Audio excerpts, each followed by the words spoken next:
I'd like to welcome you to WCPT AM's Out Chicago. Think of us as Sunday brunch with your gay best friends. Now please welcome your host, Scott Duff. And a happy Sunday fun day to everybody out there. Scott Duff here along with Ellen Miller. Good morning. Good morning. It's cold. Chilly Willy. Yes, we now return you to your regularly scheduled January in Chicago. Yeah, it was nice while it lasted. It was lovely, but I'm weird. I like the cold. Some people do. I know. I like the cold as long as there's sunshine. It'll be okay. The sun helps. The sun definitely just helps Makes your mind. all the difference. You could always put more clothes on. You can never take enough off. Even if you're nudie That's naked, what people who you love are still cold say. hot. Yeah, they always say that. It's true because it's true. Okay. You're just a lizard person. That's the. My people are from the southernmost part of Europe, so what can I say? They get cold there. They like it warm, though. We like it warm. I enjoy the warmth, Yeah. but I don't like to be hot. It doesn't get that cold where my people are from. Not All that right. cold. But Oh, well, there we go. it's And my we have blood. learned something today. it's my blood. There we are. Fantastic. Well, I think, what can I say? there you go. Well, hey, we've got a great show for you today that'll hopefully keep you warm and toasty. Chicago Therapy Collective promotes citywide action to alleviate LGBTQIA2S health disparities and advance queer liberation through therapy, education, and the arts. And they've got big plans for this year. Director of Clinical Programs and psychologist Lindsay Doyle is going to be joining us this hour. And Timeline Theater Company. Look, they're having a banner year, Yeah, man. they They're are. getting ready to open up their brand new very excited space. for them. It's so beautiful. But right now, they are presenting the Chicago premiere of the Tony Award-winning play Eureka Day, which is a sharply funny satire of progressivism, parenting, and public health. They have partnered up with Broadway in Chicago, and we're going to be chatting with actor Rory Adachi Winter later on in the show. And the Elmhurst Art Museum presents Living with Modernism. Kelly Connell. Showcasing two series by the Chicago-based artist. Now, the exhibit places queerness, power structures, and shifting ecologies in the 21st century in conversation with two giants of modernism, Edward Weston and Mies van der Rohe. And Kelly Connell joins us in the second hour. You're welcoming her. I know. I'm very excited about all this. And, of course, you can listen live Sundays from 11 a.m. to 1 p.m. Central on 8:20 a.m. on TuneIn from heartlandsignal.com, or you can watch the live video stream on the WCPT Facebook page or the Heartland Signal YouTube page. And of course, we would love to hear from you. So give us a call at 773-763-9278. That number again is 773-763-9278. And if you don't feel like chatting with us, well, hey, that same number, you can text us and we can read your text on air. So again, 773-763-9278. What's going on, Ellen Miller? Winter, hibernating a little bit this week, but we did get out Friday night to see Susie Eddie Izzard at the Chicago Shakespeare Theater. Girl, she is like, pull the string and just watch Chatty Cathy go. It was a Q&A situation. Their artistic director, who's also British, was the master of ceremonies.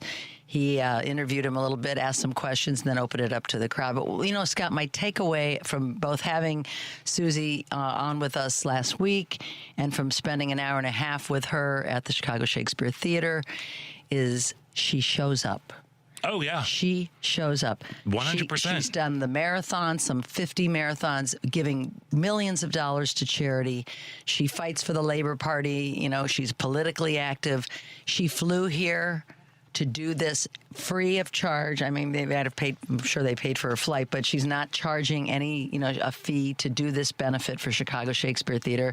It was both Friday and Saturday nights, very well attended, wonderful people in the audience asking great questions, and she shows up. She is really a force of nature. Yeah. And I was thinking throughout the weekend after listening to, did Hamlet in 3 different languages. She's about to go to India and do it. I mean, the marathons, all of it. And I'm just like, I'm inadequate. I know. I think I do a lot. I don't do enough. Yes.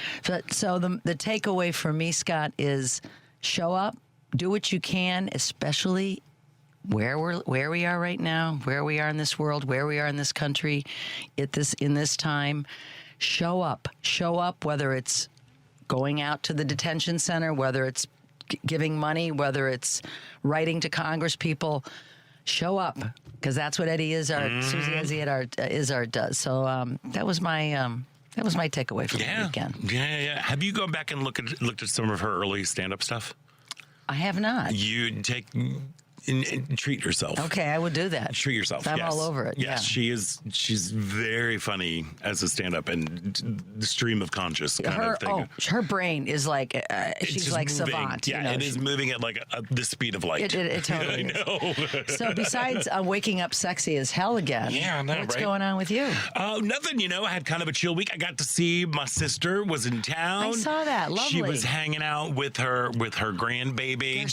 That little baby Everett. is so cute. There's nothing little about that baby. That baby is gigantic. That baby is not healthy. That baby is not 4 months old.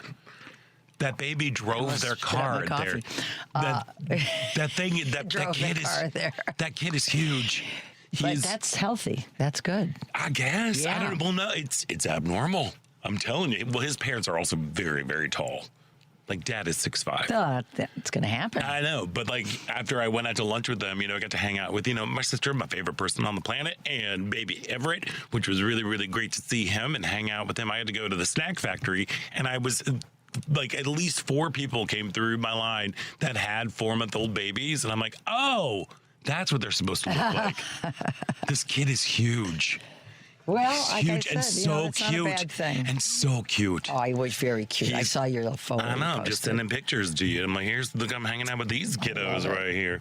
Yeah, and we've kind of like we're taking a chill. We've been dog sitting, so we've got like those the dogs Good were Boy gang. adorable. I know they're all great. We got the Good Boy gang all together. They look so calm and zen-like. They are very calm and zen-like. Yeah, I like that. So we've just been like hanging out with pups. It's kind of a good hibernation thing, right? 100%. Put your huggy on. Yeah, hugga. Hugga. I'm a huggy. Yeah, hugga. I have a huggy. Okay. Who don't? Are you going to be wearing it for the game? The big game that happens at 5:30 today at Soldier Field, and it's going to be the coldest ever game in one of the coldest Bears history, and the Rams are not from St. Louis anymore. No, they're not. They're not from St. Louis. They're in LA, anymore. but they haven't played a game in under 40-degree weather, so it might play advantage to the Bears because the cold weather will make the ball harder to handle. Very good. Very, very good. I very did good boy. my research. You get an A+ for that. Don't call me a good boy. I'm a man. You're a good man. There Charlie we Brown. are. That's it. Yeah, I'm looking forward to the game. We have a baby shower at a bar before that, and we may stay A in. baby shower at a bar? Yeah, those are my friends' kids are in from Portland, Oregon to have I haven't met his wife, and they're pregnant, and They're having a party at a bar. It makes me think of the Reese Witherspoon movie Sweet Home Alabama, where she's like, "You got a baby." You got a baby in a bar. Well, the baby hasn't been born I yet. know, but so mom's just going to be throwing them back? Is that what's happening there? I don't know. I'll let you know next in 2 weeks. But anyway, I think they want to. It's not just it's for every. It's right. For, I know. I'm just kidding. Yeah, I know. It's my dear friends who passed away's kids, so I feel close to them, and I'm excited. Is this their first? This is their first. Yay. Yeah. That's exciting. First, yeah. Mom's doing okay? I guess. I've never met the mom. I couldn't make the wedding. I was invited, but it was during Muskie Fest a couple of years ago. And we got Muskie Fest. I couldn't get out of that. But anyway, I'm looking forward to that. And we might, it's a bar on Lincoln Avenue, not far from our house. So we might, there's a private room in the back, and we might stay and watch the game. We'll feel it out. But I'm excited for the afternoon for many different things. So is the game more preferable to watch? See, here's the thing. I do enjoy going to sports. Yeah. Like if you take me to a game, I'm all in. I get bored watching it on TV. Like that's where I am. Is it preferable for you to watch in a bar or to watch at home? I generally watch at home. Now, when the Bulls went for their run years ago, and there was many, many games that were played, we were watching from Shuba's. That was our good luck charm. They took the music room and made it a viewing room. Okay. And we were there for every game, and it was like a religious experience. But for football and for baseball, I need to concentrate. I need to be able to watch. So we're going to suss it out. I'm going to suss it out. They said with the shower was supposed to end at 6, but since there's a game, they're saying they're letting people into the back room at 5. We're welcome to stay. If there's a great screen and I can hear really well and I've got a great seat, it's a lot of fun to watch among other fans. I'm sure. Yeah. So we're gonna call an audible whether we're gonna go home and watch the game or watch it there. Generally, we like to be at home because we're serious and we don't want to be distracted. And I don't drink anyway. Right. But yeah, because we're serious. we're serious about the game. Because we're serious. I want And to we're hear focused. every moment about the game. I'm just, I'm dialed in. I'm not a casual fan. I'm kind of Right. No, you are hardcore. Yeah, I'm hardcore. Right. So that's What is my it with answer. sports announcers that have that really weird nasal? They all sound nasally. You know. They're former athletes they're- trying to be Cookie cutter sportscasters. voices. Yeah, Oh, there of we the are. announcers. Here we are. I mean, Paul, you're a big fan. Where do you like to watch the game?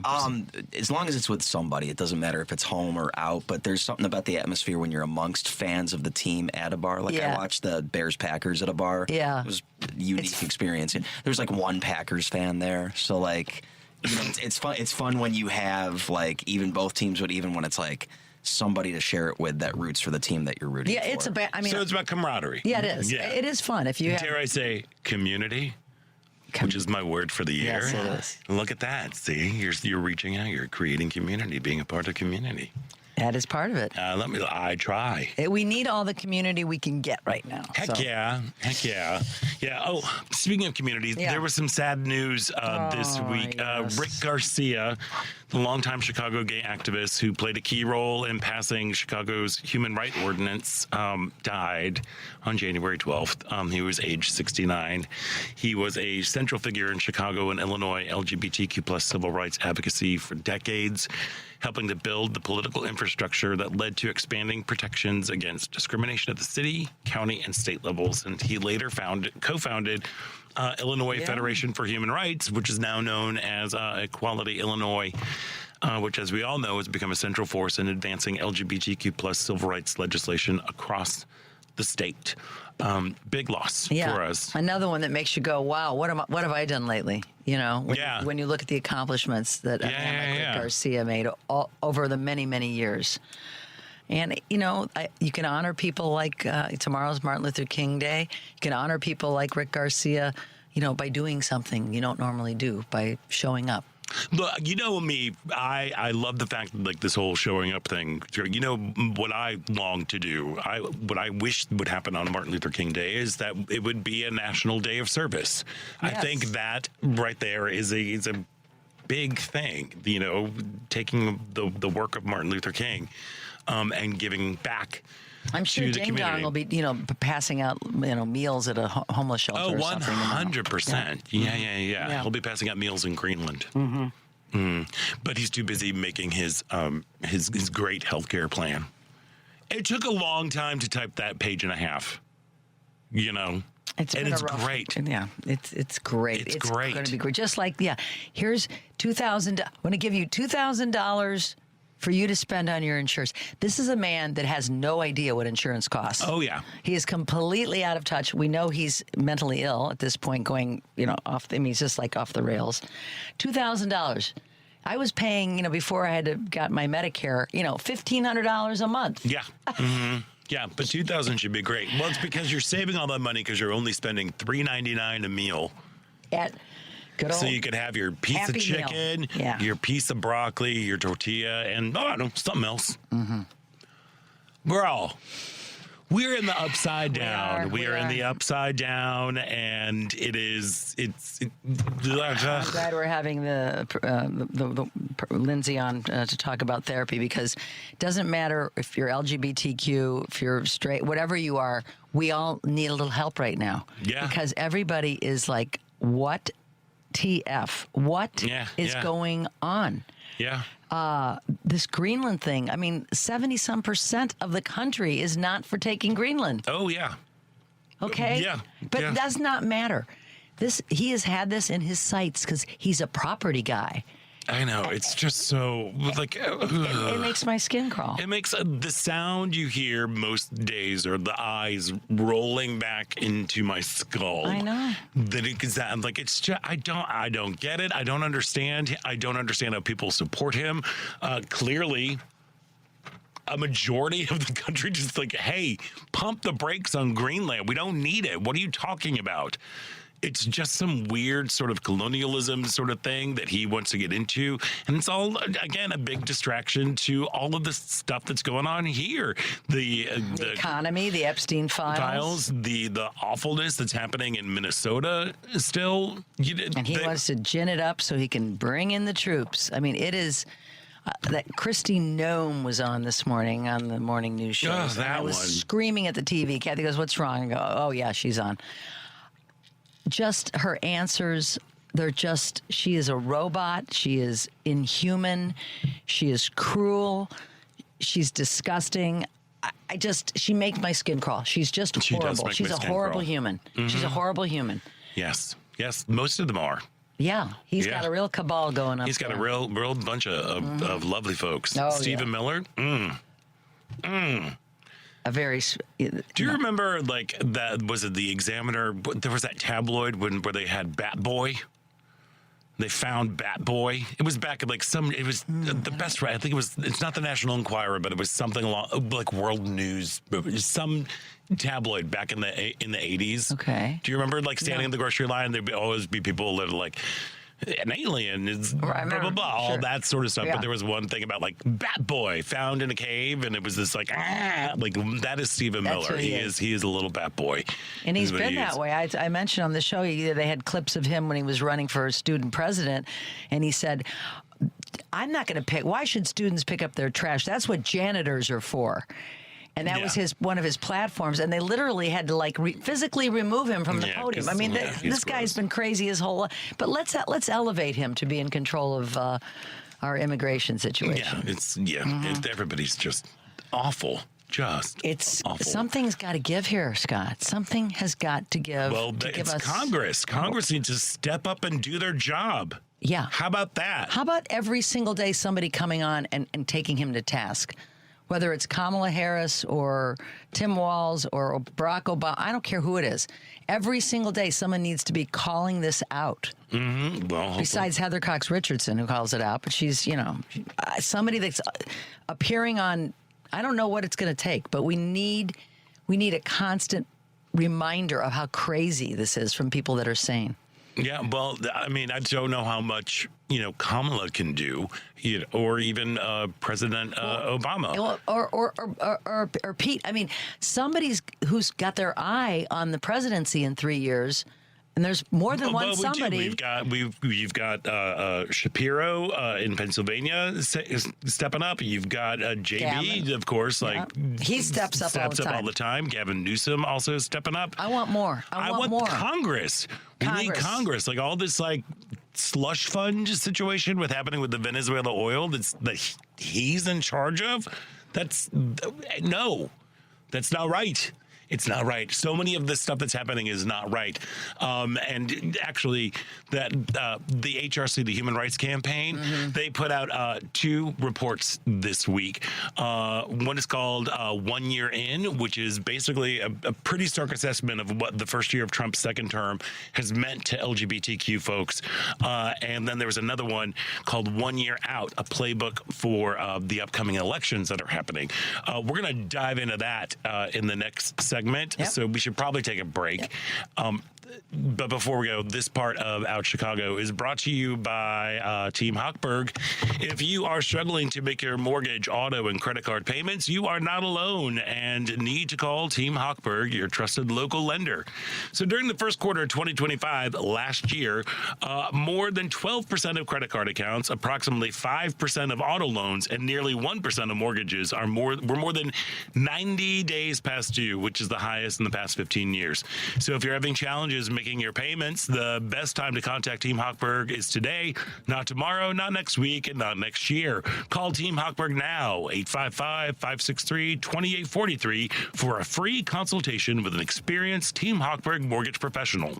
If you qualify, Team Hochberg will help you consolidate your debt, enhance your credit, and reduce your monthly payments. Team Hochberg has helped thousands of WCPT listeners, but they can't help if you don't call 855-563-2843 or visit 56david.com. The number again is 855-563-2843, and the website you know and love, 56david.com. Lower.com, equal housing lender, NMLS 1124061. We're going to take a quick break, and when we come back, we are going to be talking about the Human Rights Campaign's assessment about how the first year, it's shocking. Thank you, Project 2025. So stick around. You're listening to Out Chicago right here on WCPT Heartland Signal.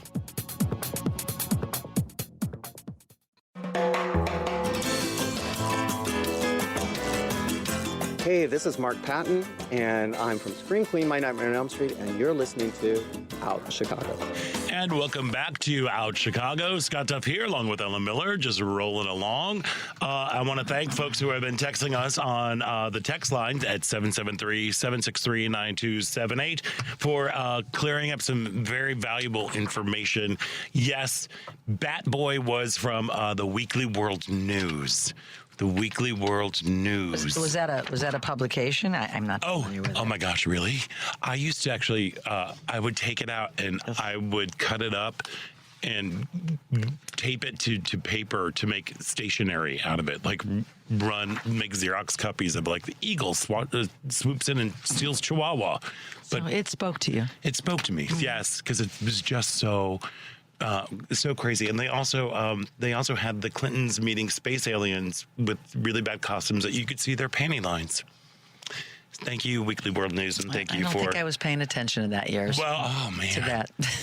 You weren't in the right grocery stores. I guess I was. Apparently not. There you are. So to kind of bring everybody down for a little bit, for a sec.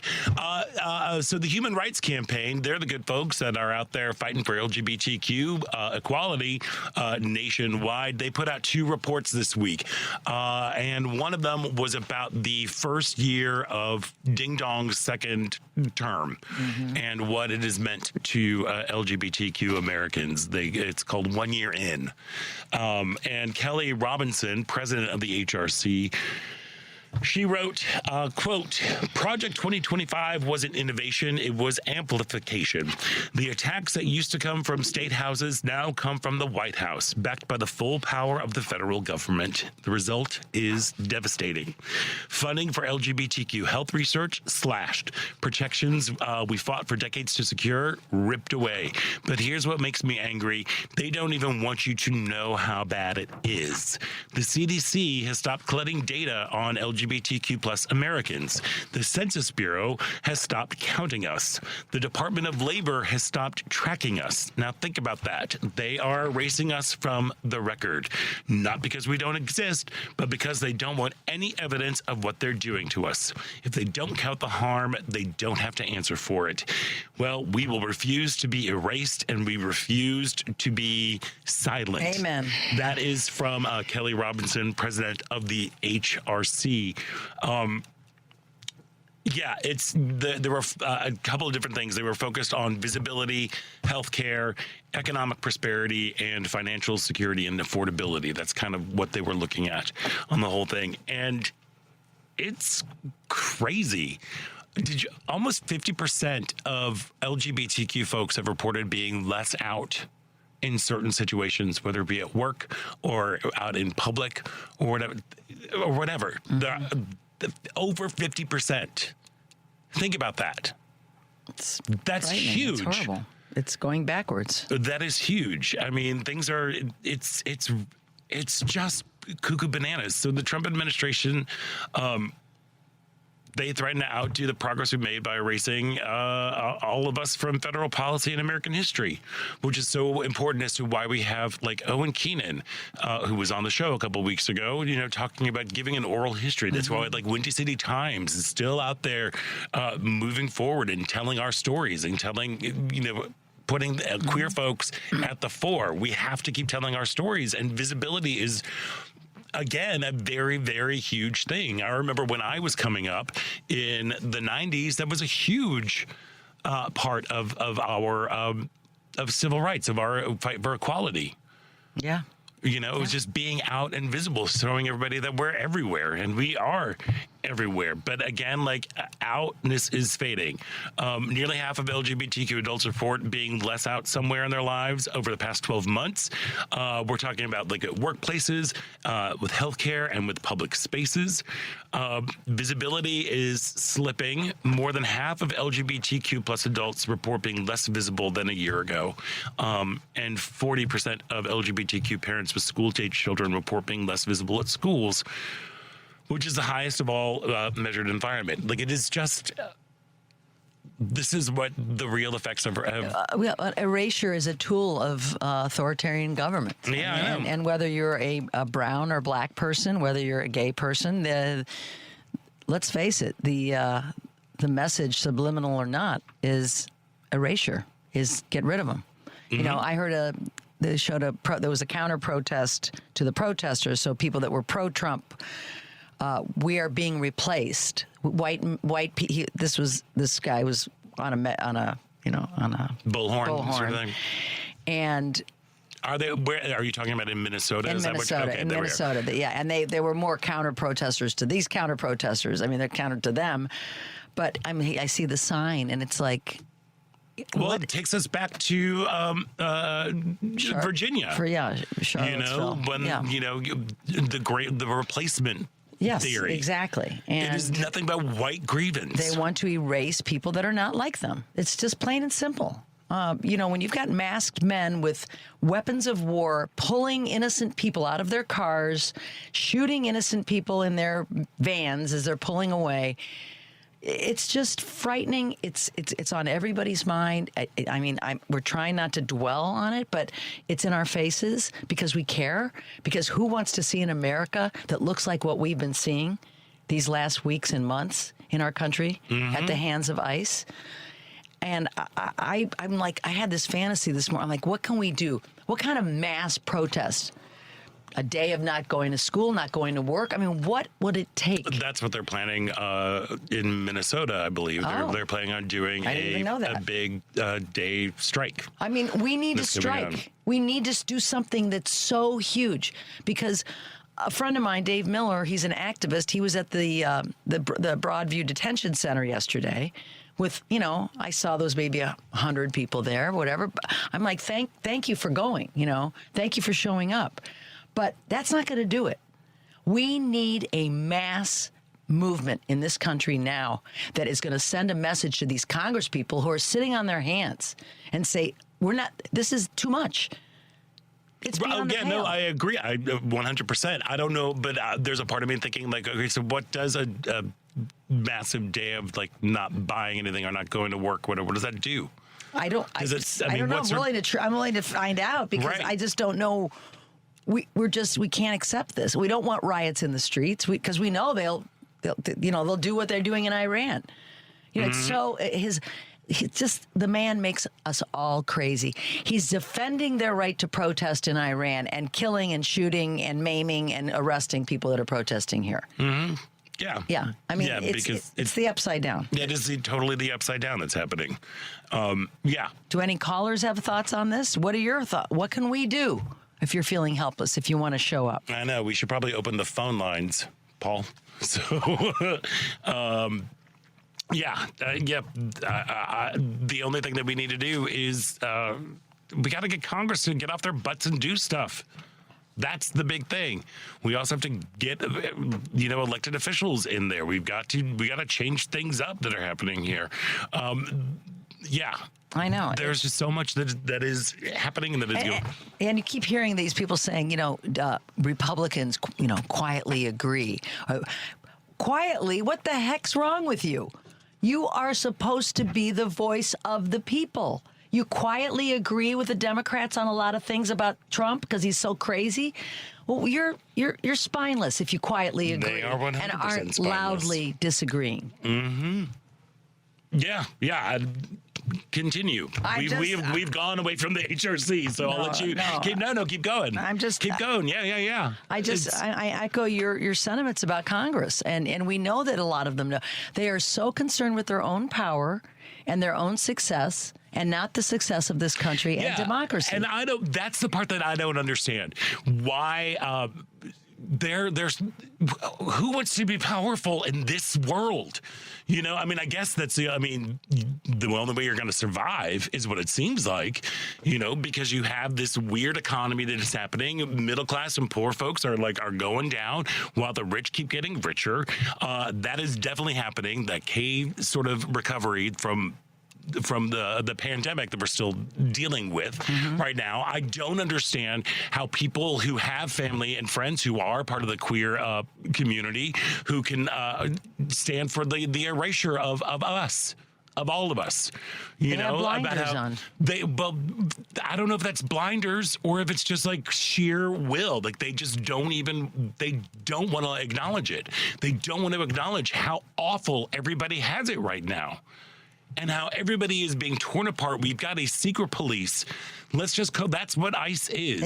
They are a secret police. Their faces are covered. They don't wear any identification. They are using bullying tactics. They are murdering people in the streets. They are breaking windows and dragging people out of cars. This is Gestapo stuff. Oh, yeah. This is what has been going on. This is what's happening right now. And it's affecting everybody. I don't know how, and let's face it, there are Republicans, they're good people too. They want we always say this, we all want the same things. We want to live a happy life, a healthy life. We want to, be good to our neighbors. How they can turn a deaf ear to this is beyond me. The fact that there are 40%, yes, there's 50-some% that are disapprove of him, but there are 40% that still approve. Part of it we know is the propaganda that they're getting from their news sources and their social media sources. And that's the scary part, Scott. We talked about it now, what I think would be much more effective is if everybody took down their social media use to under an hour a day. That would tank. That would that would send. I agree, but good luck. Yeah, well, we're so addicted, including me. I know. But then you can take steps to do that. Mm-hmm. It's like quitting smoking or quitting drinking. It's a habit. And you have to kind of move through that. But I think that would be a bigger message sent to all of these tech bros who are again controlling the information that is coming on with the algorithms. They're getting support from advertising dollars, and that's all that most social media is these days. Right. It's just nothing but sponsored ads, sponsored. So if we as a country take if you just cut in half, it would be like taking away money from them. Mm-hmm. That's a big thing. That's what's going. That to me seems like a very big. How about a day of social media blackout? Right. But as you said, good luck. Yeah, I know. Because people just want to scream into the void. Mm-hmm. That's what's going on. Look, here's what we do have to think to. There was another report that came out from the HRC that was about their playbook called 1 Year Out, which is a playbook for candidates. And I think it's a playbook that we all should just really kind of look at. You need to share your story early and often. Just this is advice for people who are wanting to run for office, which I think if you are considering it, please do it, but just stand up and stand firm with who you are. Equality is actually a winning issue. That is the more people are for equality than they are against it. I mean, this is the thing. The way that they have framed, the way that MAGA has framed everything is it is a party of grievance. It is a party of people who are saying you don't have something because these people do, and that is ridiculous. We have to remember again. I'll say it till I'm blue in the face. Equal rights for others does not mean less rights for you. It means none of that. You have you have to be out there. If we're out there sharing our stories as regular citizens, sharing who we are, sharing our values, sharing like what we're about, the things that we are really up against. The fact where I'm like, hi, I don't know if I can actually talk about my partner for 22 years with somebody that I just met.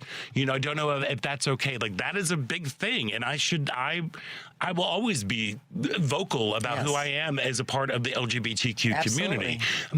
Because once you see somebody who is nice, who is standing in front of you, it's hard to hate them. That is something. So you've got to be out there sharing your story, and you've got to lead with your values. I've said this again millions of times. Live your values, and especially like shared values when they are expressed authentically. They can also be motivate believers and persuade skeptics and help candidates diffuse attacks. You just got to be like, I don't understand how taking rights away is making you more free. It doesn't make any sense. They're preying on fear. I know, and that's why we have to sow lead. The seeds of fear. So we need to lead by being vocal. We got to come out. We got to stay out of the closet. We can't go back in at work or in social situations or in public. We just have to be ourselves, and we've got to live our values. And you have to let's just talk about things directly.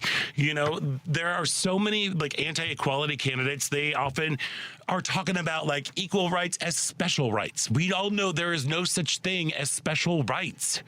That's happening right now. And the HRC survey, they found out that when they have gone addressed, that argument can be effective about how it's special rights. It's like, no, we've got to counter that message. It is not a special right. It is we just want equality for everybody. That is what this country was founded on. It's true. Again, equal rights for others does not mean less rights for you. And then we've got to just make sure that you are turning the tables. You have candidates who are trying to remove rights, but more folks support laws that make it illegal to discriminate against someone based on their gender identity or sexual orientation. Here's some things just to keep in the back of your mind. 88% oppose legislation that would limit health care for those who need treatment with HIV. 77% oppose legislation that would force transgender people off transition-related medication. 75% believe Congress should prohibit discrimination against LGBTQ plus people, including against transgender people. And 73% believe Congress should protect the right to same-sex marriage. Those are big numbers in our favor. Yeah. And that is the message that we have to keep driving home. The majority of the people want this. Equality is a winning issue. And I think we, in our own lives, as we are going out into our communities, as we're reaching out with our coworkers or wherever we are, we just have to remind people that we are human beings and our rights are being stripped away. And I think people do get that, as evidenced by these polls. It's that we have a dictator that does not care about democracy and what the majority wants. Oh, agreed. But the only way that we can get rid of the dictator is by changing hearts and minds. And the way you can do that is you need to change hearts and minds by being visible, being proud, and countering. Again, equal rights for others does not mean less rights for you. I think the only hope to take away is that his popularity is dropping by the day. So more people are feeling that he is not an example of what we want in this country. Well, all that I know is that we can't back down right now. No, so we can't. We've got to be very, very fortified. And on that note, we should probably take a break. I'm getting all worked up over here. It's understandable. There's a lot to get worked up about. I know. We're going to take a quick break. And when we come back, thank goodness we got the Chicago Therapeutic Collective on. Come on. I need a little head shrinking going on. So we're going to take a quick break, and when we come back, we're speaking with Lindsay Doyle, Director of Clinical Programs and a psychologist for the Chicago Therapy Collective. So stick around. You're listening to Out Chicago right here on WCPT Heartland Signal.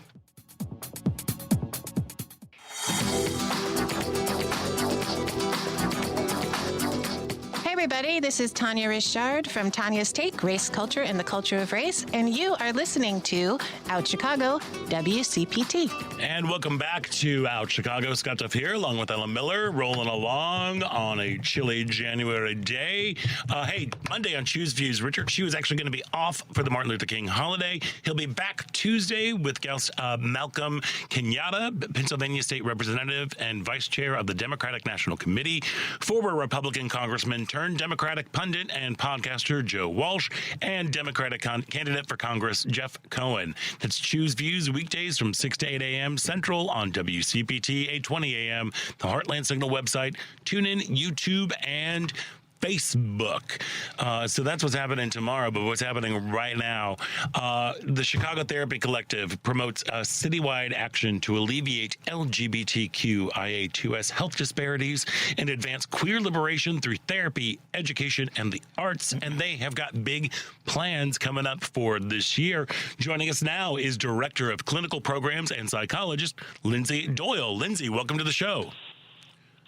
Thanks for having me. Thank you so much for taking time out of your day. I am sure that you are busy these days. Yes. How are you holding up?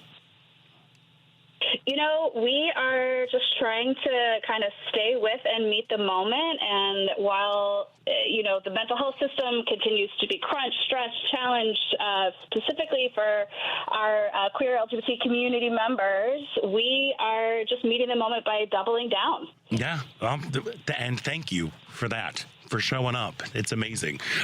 So for folks who might not be familiar with the Chicago Therapy Collective, y'all were founded in 2018. Can you tell us a little bit about the impetus for creating the collective? Absolutely.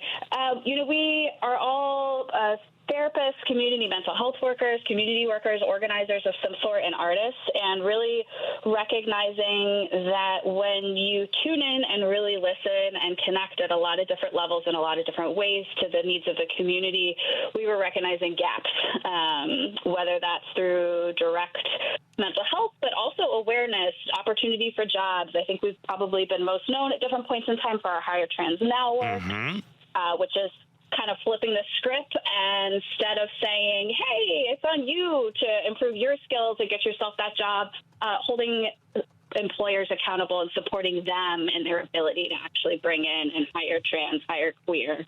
Recognizing that a lot of our community members, their mental health would be improved if we address some of those systemic and community factors. So, we've made a lot of inroads there, and we've also been supporting cultural competency and accessible care for the community through a network, a kind of collective network across the city, across Cook County.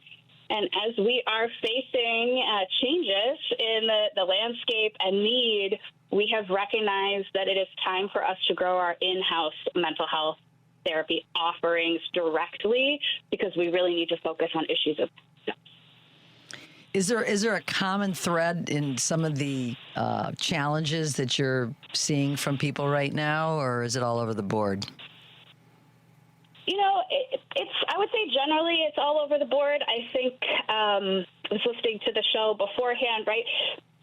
We're all feeling deeply the impact of things going on nationally, and we all carry that in individual ways, but in very broad strokes, very understandable, reasonable, right? It's not a mental health issue to respond with anxiety or distress when that's really warranted by the attacks on the community, the erosion of rights, the escalation of that we continue to see. And even prior to that, we know that LGBT folks are about twice as likely to need mental health care because of these sorts of systemic factors, and about twice as likely to experience severe mental health distress, but 50% or more less likely to be able to access it. And the other thought. Sorry. Keep going. Sorry. No. Go ahead. I was just going to ask if you've seen like repercussions still from the pandemic and how that's still affecting people. Absolutely. I think, we are still seeing that, particularly with our youth, changes in the workforce. I also think that we really collectively as a society have not really fully had any sort of meaningful process around. We went through a kind of large traumatic event together. I don't think we've really had collective grief. And people carry that in a lot of different ways. There's a heaviness. People can feel quite demoralized, I think, coming off of that as we face, again, really, really large-scale potentially traumatic events or setbacks. It doesn't surprise me. Thank you. Yeah, so you were saying how you are expanding the collective. What are the plans that are happening down the road? Yes, so we are in the process of absorbing another queer behavioral health center that, through no fault of their own, was otherwise going to be forced to close. And that means that by, I think, end of February, March of this year, we're going to be able to officially, fully announce. So this is, sort of our soft launch phase. A soft launch going on, yes. Yep, that we are about to become the largest LGBTQ-focused nonprofit therapy provider in Illinois. We're going to have over 20 practicing therapists in-house. Come on now, Chicago Therapy Collective. Excellent. Yes.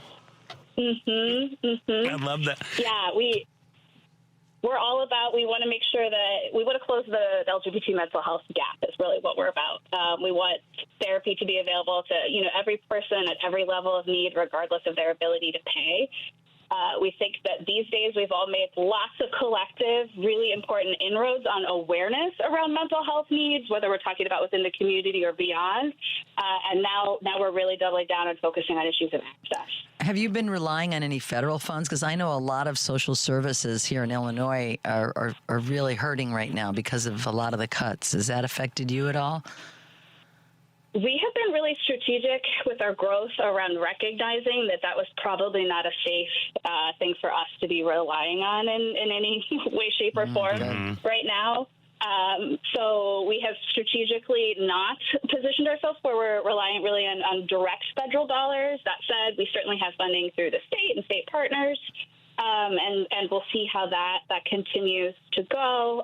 Currently, we work with folks, period, regardless of their level of need. So while we work with private insurance, we also work with Medicaid, and we have funding. We're considered a free clinic, so nobody's turned away, regardless of their ability to pay.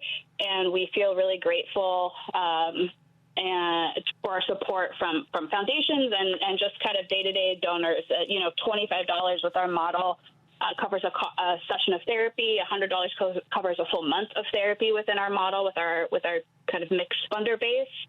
And we are really committed to making sure that our community members, when they start care with us, they're not limited. They're not asked to leave after a certain number of sessions. We're able to make that long-term commitment to them. See, this is why I love you guys so much over there. So what, as you are looking to expand, and thank you for the soft launch of that news, what sort of services do you provide now, and what are you hoping that you might be able to expand upon once you, as the collective grows? Absolutely. We are not just wanting to focus on kind of more therapy appointments, but we also recognize that we look across, our beautifully diverse community, lots of different types of therapy offerings or health and wellness, kind of experiences, services, serve different people best. So we offer a lot of, kind of traditional one-on-one talk therapy across a variety of modalities, but we're also offering art therapy. We have a really incredible sex therapist on staff. We have folks who are doing more experiential, right? You can come in and you can have meditation services. You could do a sound bath. If these sorts of more community-based offerings are more your entry point, then we want to meet you there. We're doing a lot of partnering with community partners. And looking forward to having our clinicians be on site across the city with some of our community partners, so folks can receive care if they want to in person without having to kind of travel around.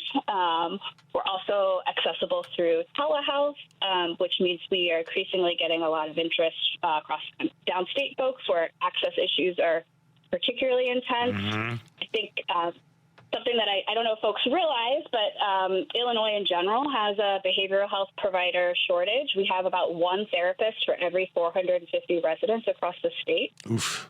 Yeah. Oof. I think we're ranked maybe about 29th in the U.S. in terms of our availability. So as we're growing, our team is really, we're so excited about our colleagues and their talents that they bring to offer. We are also simultaneously launching kind of a clinical therapist workforce development program, if you will. So we're going to have a clinical incubator where we are really investing in the professional growth and training of emerging licensed providers, because part of why we have this shortage in the state is that providers are overworked, under-supported, and they burn out and they leave the field. Yeah. And for those of us who are members of the community and the causes and the issues are especially personal, that's makes our work more impactful, and that risk of that burnout goes up a bit. So we are really intentionally structuring things so that we can lower those risks. We can invest in growing the number of truly competent and available clinicians in the field, and expanding the need and meet this need as well. Oh, Definitely need y'all are just amazing. I'm telling you, it's like it really is, and I love the fact that you also look at a more like holistic sort of approach to mental health, is what like with the art therapy, and having the nurturing the creative spirit as a way to also help nurture your mental health. Yes, y'all do just some incredible work, and if you are thinking out there, if you need a little help or would like for someone to talk to, we cannot recommend the nice folks at the Chicago Therapy Collective more. So you can just head on over to chicagotherapycollective.org to find out more information about this incredible organization. Lindsay Doyle, Director of Clinical Programs and Psychologist, thank you for taking time out today to join us, but also thank you for and congratulations on this expansion. Now more than ever, we need the good work that you all are doing. Indeed. Yes. Thank you, Lindsay. Absolutely. And, yeah, thank you for having us. I'm going to make a shameless plug as we close out here. We certainly are, as we're growing and expanding our access, we're certainly looking for support, whether it's spreading the word, reaching out to us for services, or perhaps becoming a monthly donor. Only less than 2% of charitable giving goes to mental health causes, and you can imagine how small that number gets when we look at the needs of our community specifically. So feel free, whether you want to reach out for services, you want to reach out to make a donation, any dollar counts. Chicago Therapy Collective. .org. There we are. Beautiful. Lindsay Doyle. Thanks, Lindsay. Thank you for that shameless plug. You're amazing. Thank you. All right, we've got to take a quick break, and when we come back, it is the second hour of Out Chicago right here on WCPT Heartland Signal. I'd like to welcome you to WCPT AM's Out Chicago. Think of us as Sunday brunch with your gay best friends. Now please welcome your host, Scott Duff. Welcome back to the second hour of Out Chicago. Scott Duff here, along with Ella Miller, just rolling along. Yes, we are. On a chilly day. Keep warm with us. Keep warm, especially as we go to the 5:30 kickoff at Soldier Field with the Bears and the Rams, who are in Los Angeles, not St. Louis. Correct. Anymore. And it's going to be cold. Yes. It will be 8 degrees. I would rather be home than at the game. How do people do it? I don't I get drink a diehard lot. fans. Well, that's not going to help. That's just make it worse. There's electric things. There's electric coats, electric scarves. You're going to put. Are there any, here's a fun fact. I've never been to Soldier Field. Out of all of my years. Never been to a concert? Never been to a concert there. I've never been to Soldier Field. Are there little heating things that happen around? Not when they put the spaceship on top. There's suites, but if you're not in a suite, you're out in the elements, Oh, all right. There's no heating Well, elements. stay warm What out do you know, there. Paul? I think the concourse is exposed to the outside. Yeah. So you're in it. Yeah. Okay, but when they put the Got that nice spaceship wind on off top the of lake. the thing, they didn't put little heat No, lamps? not that we know of. Yeah. Well, They should have little drones with heaters that flow over people, just go that would from be row to great. row. just What do you gonna think? just gonna Blowing. breathe.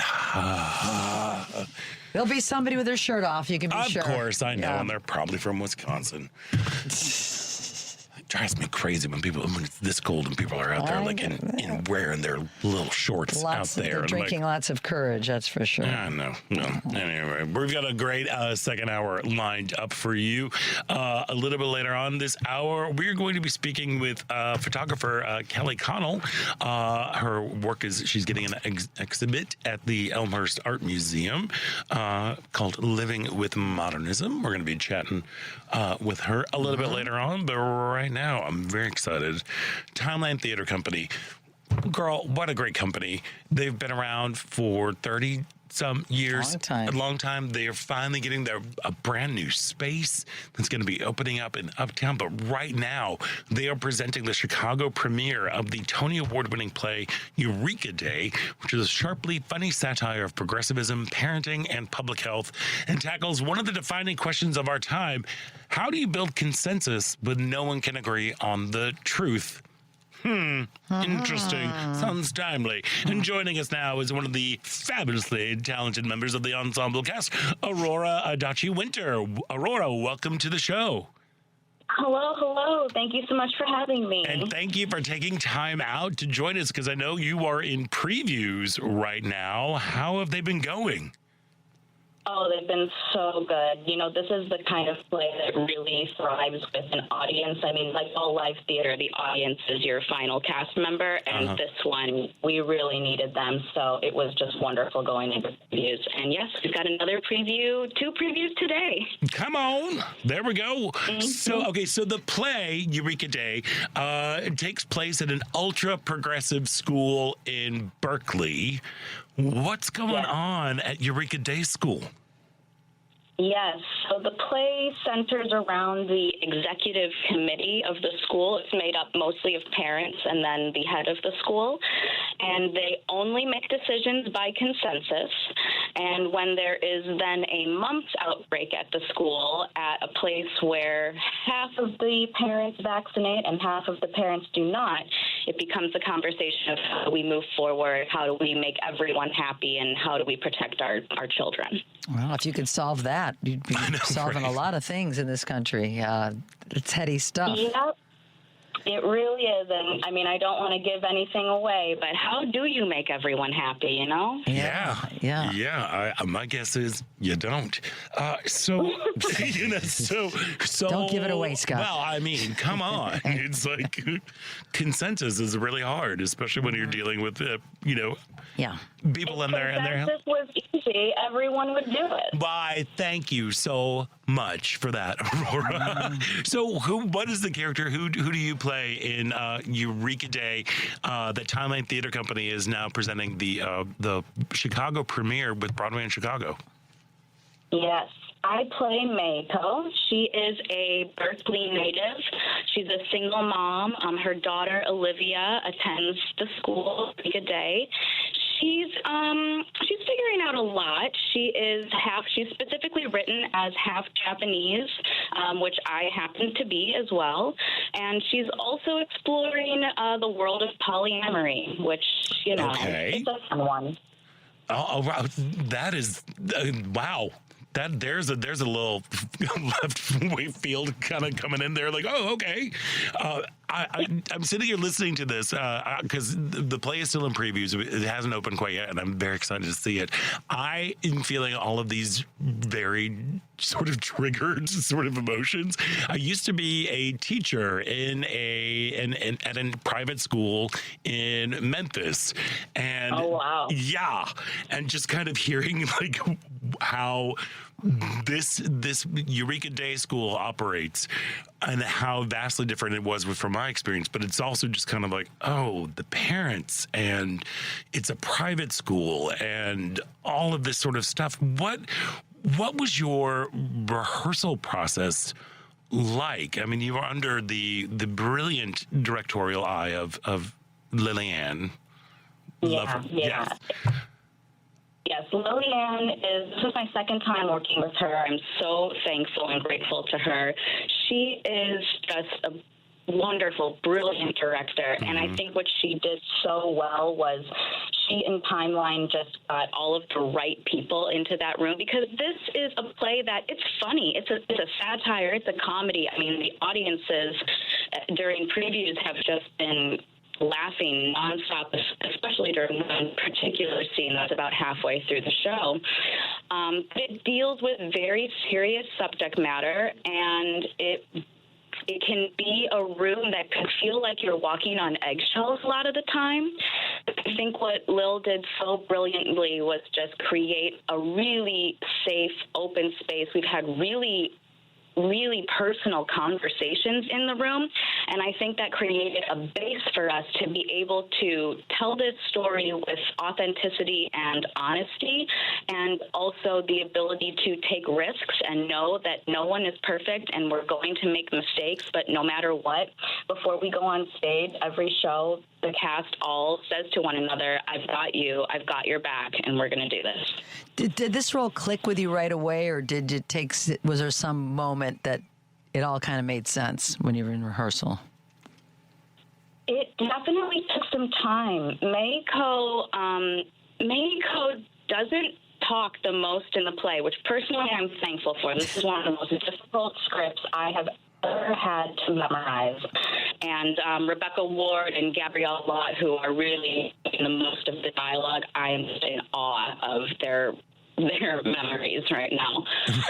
But it really, no, seriously, and it's so word specific, and the way that it's written. Jonathan Spector is an amazing, brilliant playwright. It's such a smart play, but gosh, is it hard to memorize. But with Meiko, it took a number of runs of the show, and I'm really thankful to Lil for having us do as many runs as we did. I think we did a first run through of the show on our feet, like within the first week of rehearsals. What? And at that moment, I think we were, yes.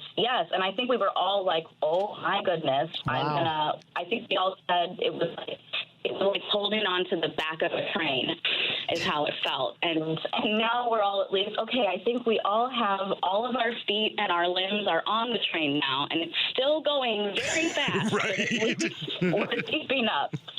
Yeah, so it took a number of runs for me to get into what Meiko's internal monologue is, because what she says is very limited, but what's happening inside is a lot.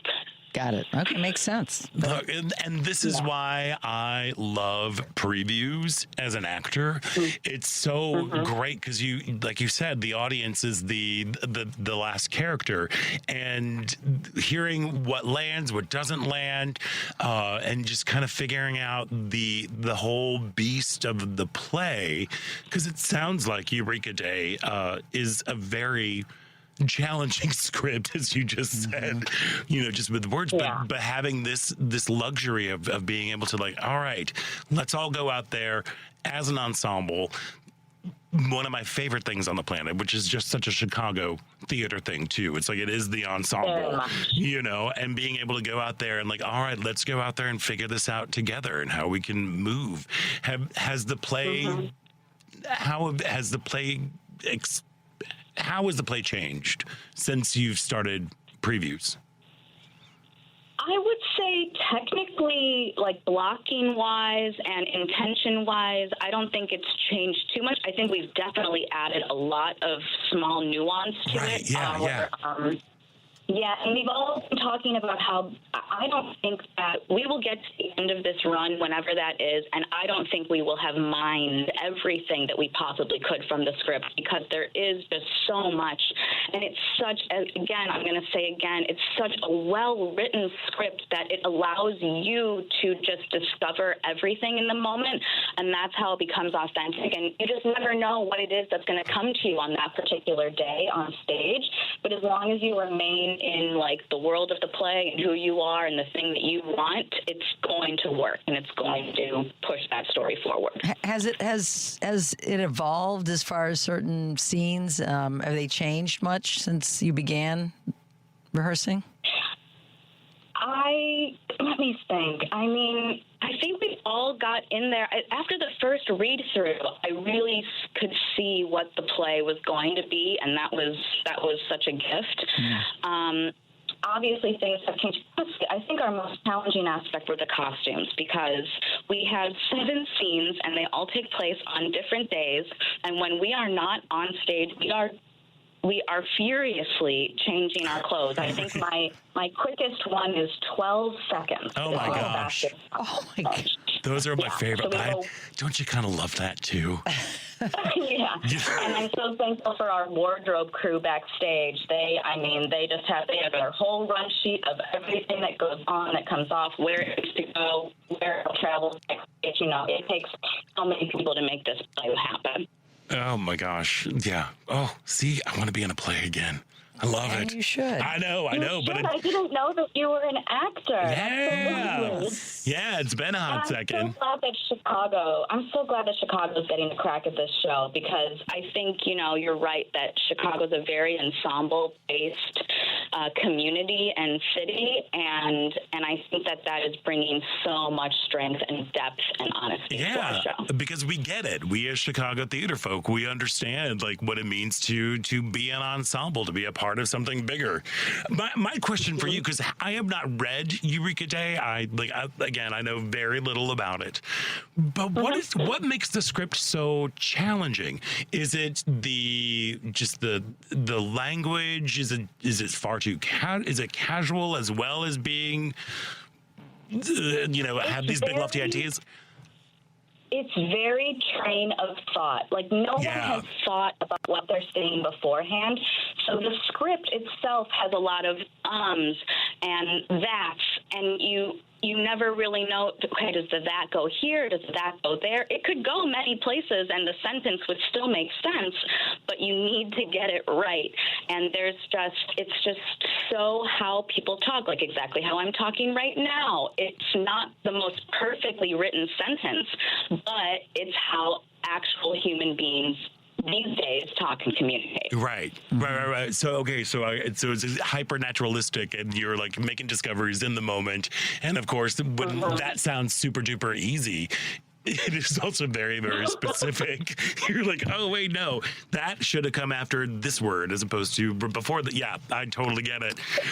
Exactly. Yeah. Or they like go back and restart a thought, and you're just like, oh my gosh, this is absolutely insane.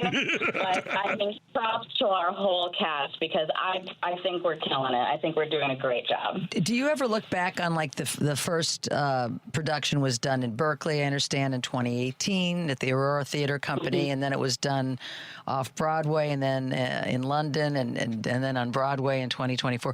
Do you look back at other performances, or I'm not an actor, or do you just want to do it fresh, your way of interpreting it? I chose not to check out any of the information of the other productions, specifically because I just wanted to do the process on my own. It actually was last week, once we were, solidly into previews, and I felt like I had finally discovered what may, not everything, because there will always be discoveries, but finally felt like I had a hold of what was going on in her brain. That's when I was like, all right, let me check out some of the clips and some of the newspaper articles that have come out about the other productions, just so I can see how it was that other people, staged things, and if there was anything drastic that I felt like I was missing or something. But yeah, it was nice to be able to go and look at it, and I'm obviously very biased, but I think that our production is going to be super exciting and unique. It's timeline, of course it is. I know. And you got PJ Powers, triumphant return to the stage. Yes, and he is perfect in this role. We have this scene that takes place pretty much on like a Zoom type platform. And he came into rehearsal the other day, and he had been on a Zoom that day for the Theater Guild or something like that. And he said, I felt like I was being punked, like it was a prank. It was so meta, and the chat was going on the side, and people are like, how do I unmute myself, and all of those kinds of things, which is which is all part of, you'll see in scene 3. All right. No one cares what we're saying on stage in scene 3. It's all about the Zoom. It's all about the chat that's going on. Well, what do you hope when folks finally get the chance to get down to Broadway in Chicago's Broadway Playhouse at Water Tower Place to see Eureka Day? What do you hope folks leave with? I hope that they come away with a sense of how do we protect ourselves, but mostly how do we protect our community. And I think you're seeing so much of that today, these days. You know, people are putting themselves at risk to protect their neighbors and their communities. Yes. And those are the challenges that we are facing today. It's very real. And you've got to think, what are you going to do with your time and your ability right now? Beautiful. All right, Aurora. That's to a live lot. by. That's a lot to leave with, but how exciting it is.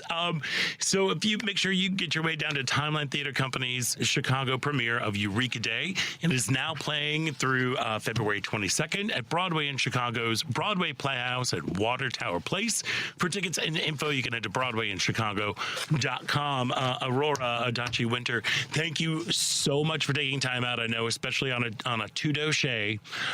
So thank you for that, and break all the legs as you are heading towards opening. Thank you so much, and go Bears. All Go right, Bears.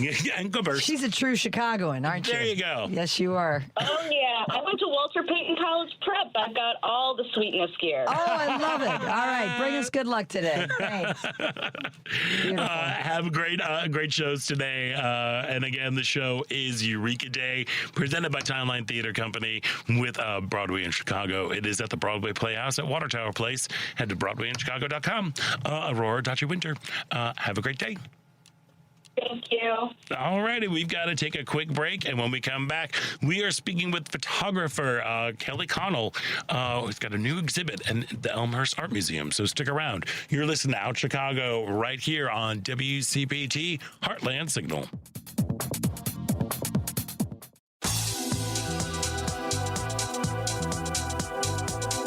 Hi, this is musician Homer Mars, and welcome back to Out Chicago on WCPT. And welcome back to Out Chicago. Scott Duff here, along with Ellen Miller, rolling along on a cold day. And hey, just Monday on Live, Local, and Progressive, Joan Esposito will be off for Martin Luther King Jr. Day. She's back on Tuesday and will be joined by retired Army Major General Randy Manner. He's the former acting vice chair of the National Guard Bureau and a current member of the National Security Leaders for America. Democratic content creator and author Brooklyn Defiant. I always love him on the socials. And Spencer Critchley, author of Patriots of Two Nations and host of the Dastardly Cleverness in the Service of Good podcast. That's Live, Local, and Progressive, weekdays from 2 to 5 p.m. Central on WCPT 820 AM, heartlandsignal.com, and tune in. That's what's happening on Monday, but what's happening right now. The Elmhurst Art Museum presents Living with Modernism. Kelly Connell, showcasing two series by the Chicago-based artist. The exhibit places queerness, power structures, and shifting ecologies in the 21st century in conversation with two giants of modernism, Edward Weston and Mies van der Rohe. And joining us now is artist Kelly Connell. Kelly, welcome to the show. Hi there. It's good to be here. Thank you so much for joining us today. How would you describe your work? Well, what I'm presenting at the Elmhurst Art Museum is pretty exciting and significant, at least for me. They will be showing two different bodies of work, one entitled Pictures for Karis, which will be in the main gallery, and then a commission for my ongoing Double Life project that will be shown in the Mies van der Rohe house there on the museum campus. Fantastic. So for folks out there who might not be as familiar with the term modernism, what exactly is that? Well, so modernism, let me think back. modernist. So Edward Weston was one of the key modernist photographers. He was interested in straightforward photography that focuses on form with no compositing. Everything is presented as it's seen in its most natural environment. His black and white photographs are exquisite, and he's known as like a master of photography. Mies van der Rohe is an architect who's well known that some listeners might have heard of, and he's one of the very first architects who designed a glass house. And so there is a glass house on the campus, and that's also paring down form to just show concrete, glass, open wood paneling to where you're completely enveloped in thinking about just those materials alone. Mm-hmm. Yeah, I mean, if you drive down Lakeshore Drive, you can see some Mies van der Rohe buildings Fullerton. right there. Yes. So you, if I understand correctly, Kelly, you went back and recreated some of the photos using the same natural landscapes that were in the original that Weston did, that Edward Weston. And how did those landscapes, how have they changed over the years from what Edward Weston saw versus what you captured? Yeah, so what I did actually is I kind of got enamored by, or I guess you could say a crush on in some ways, his partner, Karis Wilson, who was a writer, and I wanted to know as much about her as I could. I had learned about her through my art history classes by seeing Edward Weston photographs of her rolling down sand dunes or laying nude in a pool, but they were simply titled Nude, 1939 or Nude, 1934, and I didn't know who she was at all. So it was only until maybe 10 years ago that I found out her name and realized she was a writer and that she had collaborated with Edward Weston on a project called California in the West that was published in 1940 and included 20 chapters of her text and 96 photographs made by Weston. And Edward Weston was the first photographer to receive a Guggenheim Fellowship. Oh, wow. And he and Karis went out west together, the two of them, on 17 different road trips, and he made over 1,100 8x10 format negatives while she kept an extensive travel log. And what was published was that book called California in the West. So 80 years later, me and my previous partner, Betsy Odom, who's also an artist here in Chicago, we went out west to try to make work in the places where they had either lived or worked together. And I photographed with a 4x5 camera. Edward used an 8x10 camera. And I guess it was really fascinating because some of the scenes looked very much the same as they had 80 years ago. And then other scenes have changed a lot based on climate change and, man's own destruction to nature or reusing the land in a different way. Big Sur area in Point Lobos definitely has a lot more erosion than it did 80 years before, but there are parts of Death Valley or Yosemite that look almost exactly the same, which surprised me. Yeah, I would hope that some things look the same, but I fear that a lot wouldn't, due to climate change. So it's kind of Edward Weston used his partner. You used your former partner. It seems like it's kind of deeply personal. I mean, how do you know where to let the personal and the professional, drawing the line, I should say, a little bit in how you represent your former partner? Yeah, well, truthfully, I've always been interested in relationships and photographer-sitter relationships in particular. The body of work I'm most known for is called Double Life, and in that work I'm working with my friend and model Kiba Jacobson. and we've been working together since 2002, and the new work that will be shown in the Mies van der Rohe House is of Kiba. So for that whole time, since 2002, I've been working with her, but also researching and looking at work by photographers who have worked with one subject or one model over a long period of time. I became so fascinated with Karis Wilson primarily because she was with Weston for 11 years, and I wanted to tell their story starting at the beginning of it, where it was full of desire, and it was, at the very beginning stages of their relationship, and trace that through the time that they were in a comfortable companionship to when they got married, and then through the last pictures he made of Karis in the 1940s until she left him in 1945. So I was interested in their relationship as a whole to tell that whole story, which then opens up a possibility for me to tell the relationship of me and Betsy as two queer artists out on the road. That's very different from how heterosexual couples might have been seen, or how two male photographers out photographing out west. It's very different. Betsy and I had to be really careful in more rural places because of our relationship and identities, and Betsy looks really androgynous, so that was just something we were more aware of at the time. Makes sense, yeah. So all of this information, please forgive my ignorance, is this all from Karis's writing that you discovered? I mean, because as you discovered, she's a writer, and was this journey was it through the writing, or was it in companion? And clearly the writing was in conversation with the image.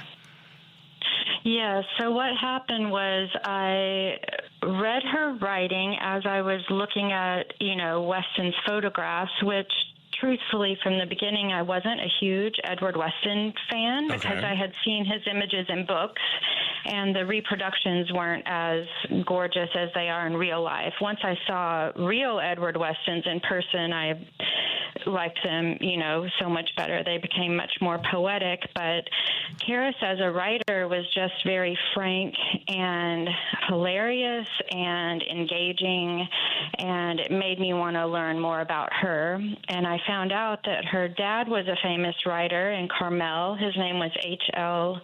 Wilson, and Karis's great aunt and grandmother were also writers in the Carmel bohemian scene. And Karis wrote her own autobiography when she was in her 70s called Through Another Lens, My Years with Edward Weston. And the reason she wrote that book is because after he passed away in 1958, over the decades, because she outlived him by several decades. But over those decades, he kept getting reframed and turned into a myth or a person that she never would have associated with, based on how other people were writing about him or telling stories about him. So she just kind of got infuriated and would cut out articles and underline things with a red pen. And she just wanted to kind of set the record straight as best as she could by telling her own story, which I think kind of freed herself too, to not being seen as simply his muse or a model, but also someone who had agency, who was a really strong, independent woman and free spirit, but also actually helped me to see Edward Weston in a way that was much more free and non-conformative than I had believed him to be.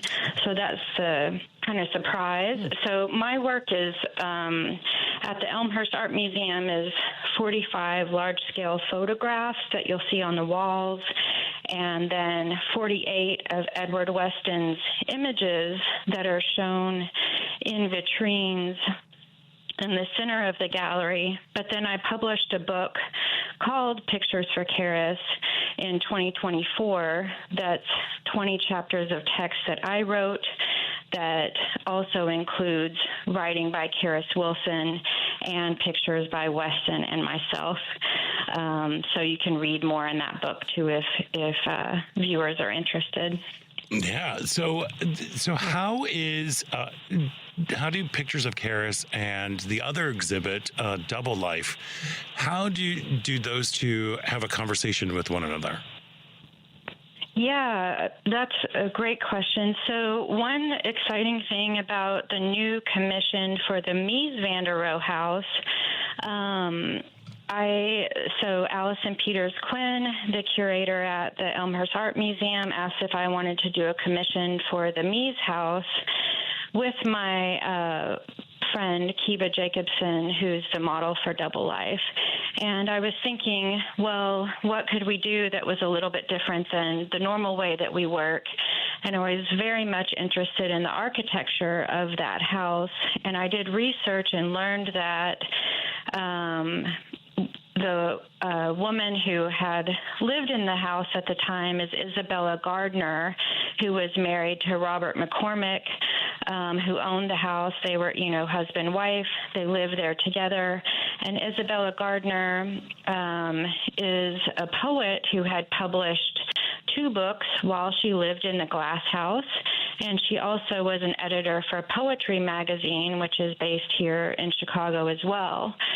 So because Karis was a writer, and then I found out that Isabella Gardner was a writer, that was kind of my connection. Yeah. And I read her poetry, was really, excited about her poetry, and that gave me ideas about what I could photograph in the house. And we came up with some really fun ideas based on Isabella Gardner's poems. And one really exciting thing for me is that I photographed with Kiba in the house, and then the final photographs are installed in the places where they were made. So the architecture has a direct conversation or relationship to the pictures. So it should be really fun for people to visit and see that. Oh, it sounds like it. Do you have a hope of what people might take away from your photos after spending time with them? Yeah.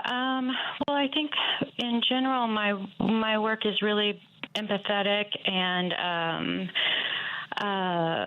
about love. It's also a little bit melancholic and possibly painful, but so a wide range of emotions. But I feel like my work can offer people a place to see multiple sides of themselves, and for their own identities to have a broader way of being in our world, so that they could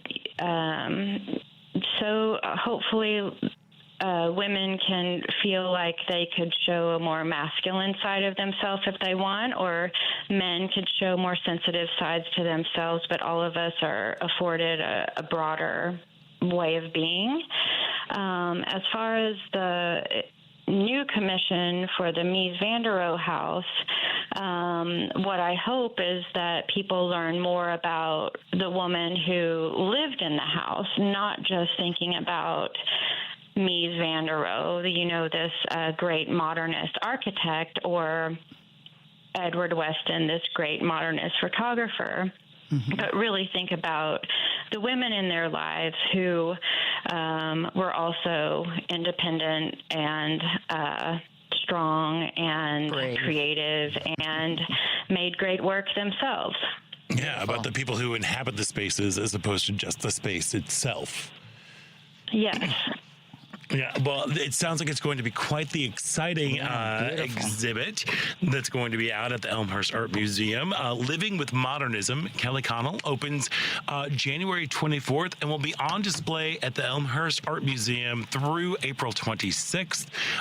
For more information on the exhibit, you can head to elmhurstartmuseum.org. And as you drive on out to Elmhurst, you can take a look at some of the Mies van der Rohe buildings that are here in Chicago to prepare for it. Kelly Connell, thank you so much for joining us today. And I never know what to say to artists as they're getting ready to open something. I would break a leg, married, all toy, good luck. toy, Good all luck. of that stuff. May many people see your work. Okay. Yeah, thank you so much. Take a picture, I guess you could say, instead of break a leg. There you I go. don't know. And if folks want to find out more about you and your work, how can they do that? I have a website up, yes. It's just kellyconnell.com. All right, Kelly Connell, thank you so much for Thank you, joining us Kelly. today and to take a picture. Thanks so much. Take care. Thank you. We've got to take a quick break, and when we come back, it is the final thrilling show-stopping moments about Chicago right here on WCPT.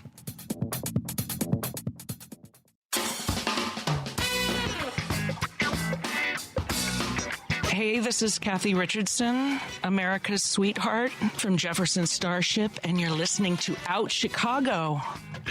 Welcome back to Out Chicago.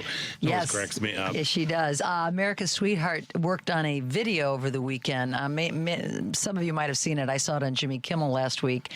A Minnesota protester kind of shouts down this reporter from Real America's Voice, and just doesn't let him get a word in edgewise. It's hysterical, and she added music to the video. It's starting to go viral. It literally just hit late last night, and you can find it. It's going to be on YouTube and some other and Instagram later, but right now you can go to Threads, and you can go at Kathy Richardson on Threads, and you can take a look at this hysterical video. I just showed a Look, little these bit of it. Minnesota ladies that are out there protesting are bringing some major uncool, like moms with no chill energy, which is great because they're just mocking them. Like all the reporters that are there, like the conservative reporters, they're just out there doing their moms with no chill. They are kind of vibe. And like, he's got nothing to say. He's a big man. You're a big man. You're a smart man. I don't think she thinks he's smart. No. But check it out. It's fun and it's funny, and we need that right now. There we go. Yeah. Also, make sure you check out Monday on Driving It Home. Patty Vasquez will be joined by guest co-host Jesse Rojo, community organizer and chair of Illinois Veterans for Change. That's Driving It Home with Patty Vasquez, weekdays from 5 to 7 p.m. Central on WCPT 820 AM, the Heartland Signal website, TuneIn, YouTube, and Facebook. And hey, while we're talking about stuff like that, did you know that Out Chicago is available in delicious podcast form? Yes. In like 2 different kinds of podcast form. You got the full episodes and you got the featured interviews, and they're available on Spotify, Apple Podcasts, TuneIn, iHeart, YouTube, and Amazon Music. You can just search for Out Chicago with Scott Duff and Ellen Miller, or visit our podcast page at heartlandsignal.com/podcasts. The latest additions to our featured interviews podcasts are Owen Keenan, author of Gay Chicago Memories, 1300 North Wells, and of course the wonderful, incredibly bizarrely talented Susie Eddie Izzard, and Shannon Lynn Parker, CEO of Equality Illinois. It's an embarrassment of riches. Listen to the whole podcast. Listen to the whole podcast. Yeah, indeed. Yeah. Indeed. Yeah. And, okay, so we've been talking about like supporting people and everything, and people often ask us what they can do to support the work we do at WCPT and Heartland Signal. Yeah.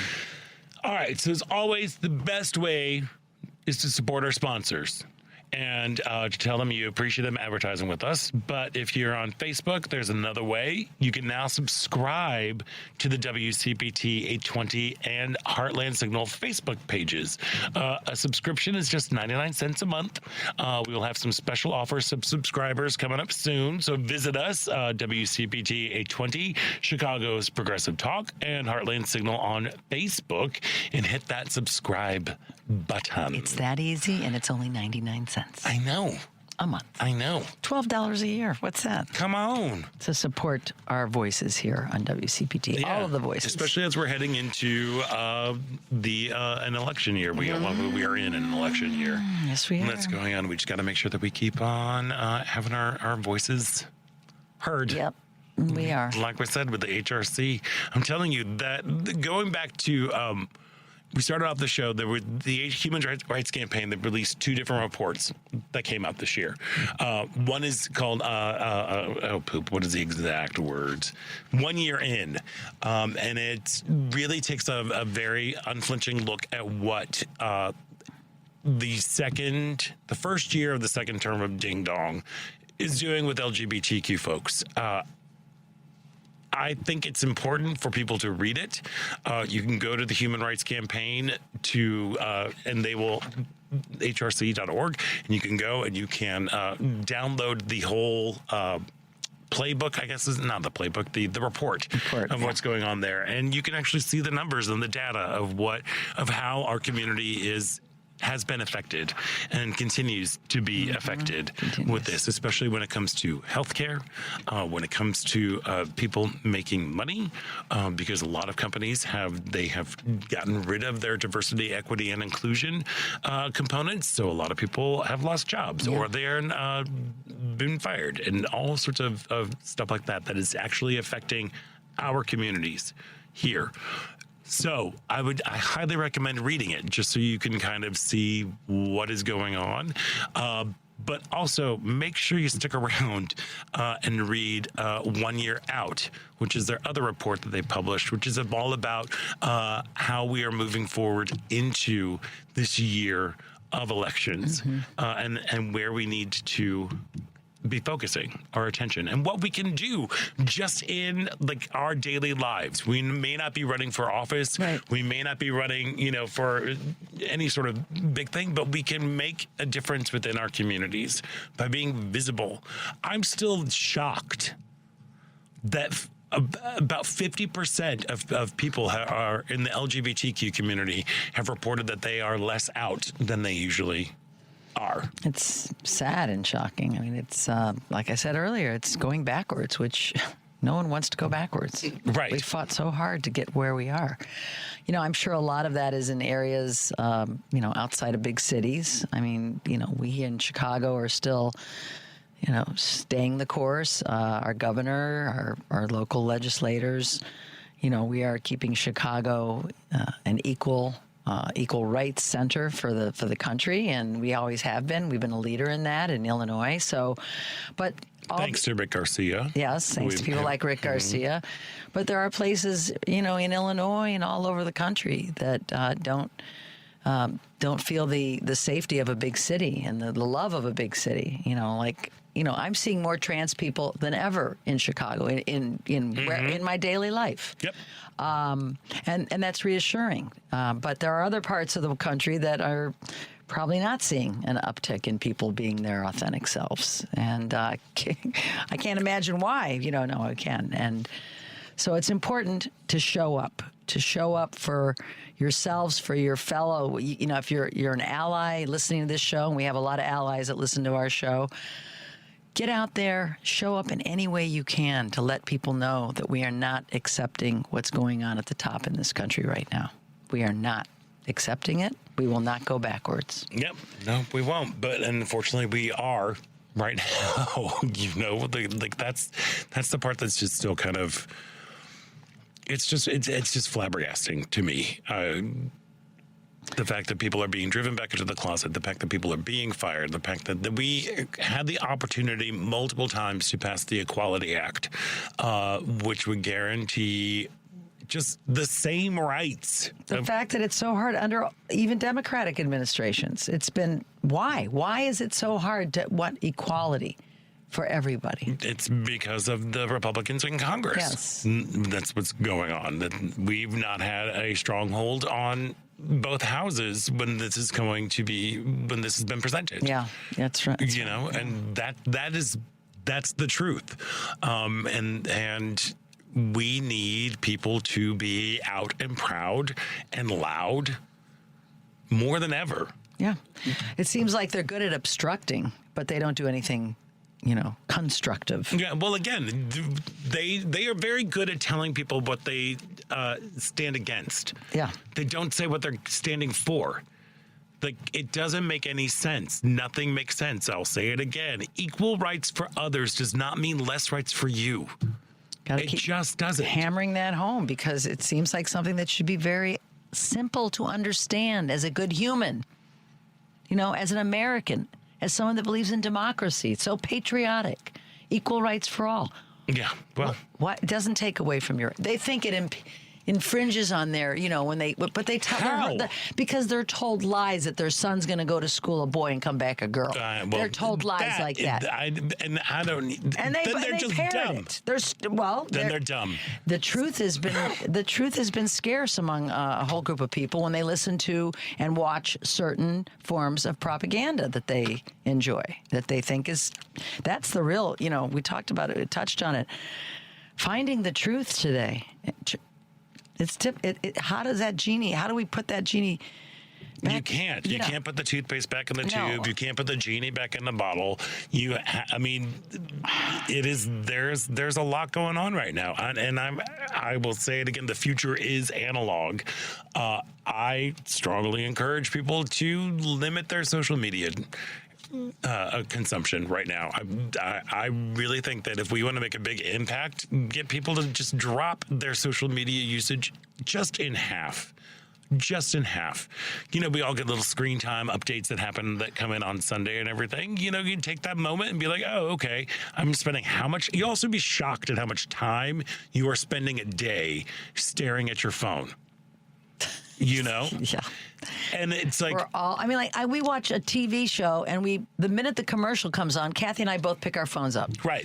We cannot commercials drive me crazy anyway, but this is the society that we've become. You're in line at a checkout line, you pull out your phone. You're in a waiting room of a doctor's office, you pull out your phone. It is like our teething ring, I'm guilty. I'm guilty of it too. No, I know. I'm constantly, I think, looking for some hope, Scott. I'm looking to see that something that is helping our cause. But when you don't find the hope, why continue to scroll? I know. That's the thing. Maybe you'll laugh at some video like Kathy Richardson's. Laugh at Kathy Richardson's video, which is really funny. Yes. But I don't know. This is just an idea floating out there. I agree. It's I think we're going to be more engaged when you engage with people that you are actually with, as opposed to like people who are on a screen somewhere. I just think that we need to be thinking about what your consumption is, because when a product is free, you are the product. Just remember that sort of thing. So anyway, not to be too dramatic and everything. Go Bears! Go Bears! Yes, the Bears are playing. Tomorrow is Martin Luther King Day. Yeah. Just remember the words of Martin Luther King: darkness cannot drive out darkness. Only light can do that. Hate cannot drive out hate. Only love can do that. So let's try to lead with love this week. And that brings us the end of another show. I want to thank all of our guests. Where are all of our guests? I have so many notes here. Lindsay Doyle, Aurora Dachi Winter, and Kelly Connell. Paul, so great to have you here in studio with us running the show. Thank you so much for doing all that. And Matt, thank you so much for running everything back there where Paul usually sits.